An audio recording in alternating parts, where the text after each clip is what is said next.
Je lis du livre d'Exode, chapitre 17, les versets 5 et 6, ce qui suit.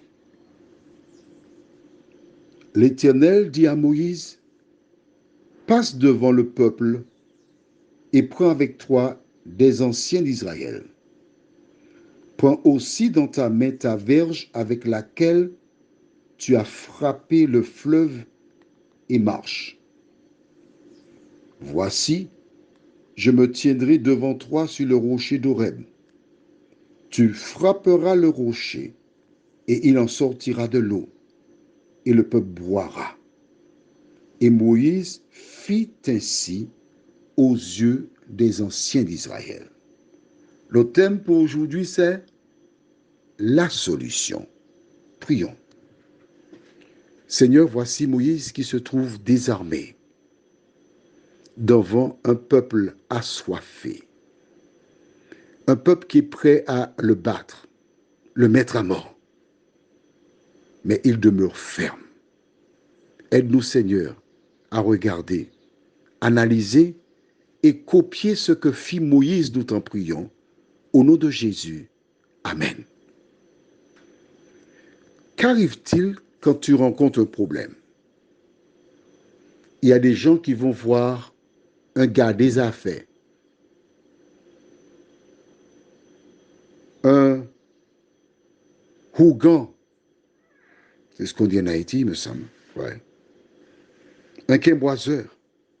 En Afrique, ils ont eu une autre terminologie. Mais depuis que tu étudies la Bible, elle te montre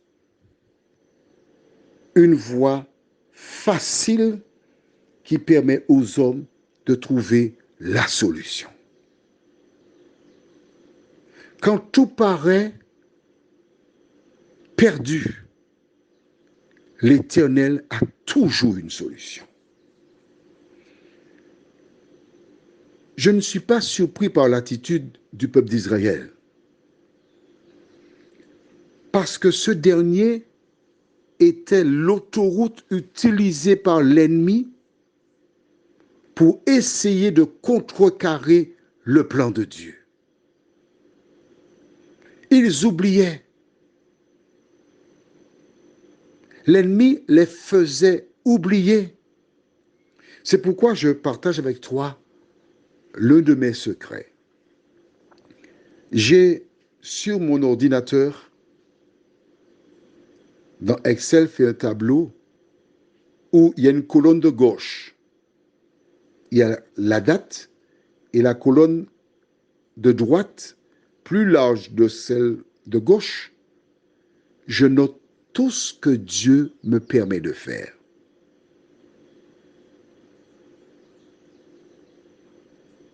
Et j'appelle cela la main de Dieu. Chaque situation que je vois, dont je suis conscient, où la main de Dieu a agi, je note cela chaque jour. Pourquoi?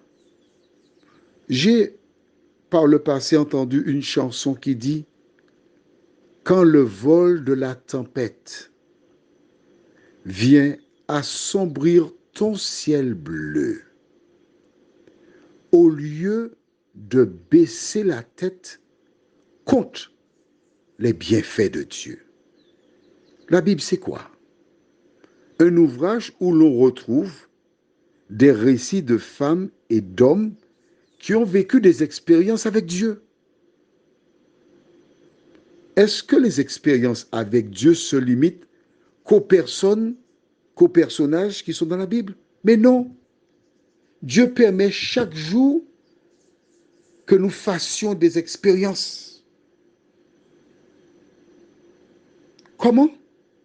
Il suffit de l'appeler. Regarde, Moïse a été vers l'Éternel. Il a parlé avec Dieu. Et qu'est-ce qui s'est passé? Dieu lui a donné la solution. Alors pourquoi ne pas essayer de faire comme Moïse?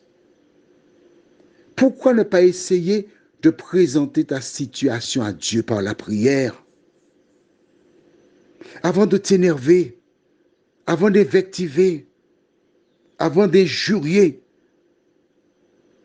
présente la situation à Dieu. Dis-lui, Seigneur, je suis dépassé. Je ne trouve pas la solution, mais je me confie en toi. Viens à mon secours. L'Éternel donna la solution à Moïse. Voilà pourquoi je crois en la prière. Voilà pourquoi, en dehors de celle que je fais avec toi, je prie. Car j'ai compris, tard, mais j'ai bien compris que la prière est la respiration de l'âme. Prions. Seigneur, voici des personnes qui étaient prêtes à lapider Moïse.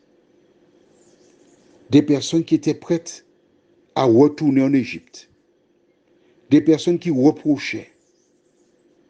Il a suffi d'avoir un homme, Moïse, qui conversait avec toi pour trouver la solution. Seigneur, nous avons besoin dans chaque famille des femmes et des hommes qui prieront pour la famille. Nous avons besoin dans chaque quartier des femmes et des hommes qui prieront pour le quartier.